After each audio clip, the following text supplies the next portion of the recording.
আমি রেডি হয়ে গেছি অনেকক্ষণ, কিন্তু আমার কিছু করার নেই যে আমার দেওর। আমি যা বলো যাকে সবাই তো চেনোই, আর আমার দেওরকে চেনো না। এই যে আমার দেওরকে চিনে না, এই বলছে এসব করে না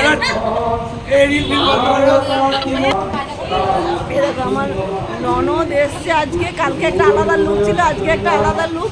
আর এই যে আমার মামি শাশুড়ি, এই যে আমার ছেলে। কাকে দেখাচ্ছ তুমি? কাউকে দেখতে পাচ্ছ? সিরিজ আসছে ফ্যান এই তো কোথায়? আর এই যে মেয়ে, আর এই যে আমার জায়গা তো পুরো লুকটা যায়। আর এই যে আমি, কিন্তু আজকে মোটামুটি সকাল থেকে কোনো ভিডিও দিতে পারিনি আমি, কারণ আজকে প্রচুর ব্যস্ত ছিলাম বলে কোনো ভিডিও দিতে পারিনি। চলো উপরে কি করছে তোমাদেরকে একবার দেখাই কি খাবার হয়েছে। আমার উপরে যেতে যে আমার বান্ধবী চলে এসছে, আমার এই যে মামি শাশুড়িকে তো দেখলে, আরেকটা আমার জায়ের বান্ধবী। কাকে করবো হাইটা চোখও তো দেখি না চোখে বলছে হাই কাকে করবো, চোখে দেখতে পাচ্ছি না। এটা আমার দেখো বড় মাসির শাশুড়ি। বড় মাসির শাশুড়ি বাড়িতে অন্নপূর্ণা পুজো ছিল বলে আসতে পারেনি। আর এই যে বড় মাসির শাশুড়ি, আর এটা আমার মেজো মাসির শাশুড়ি।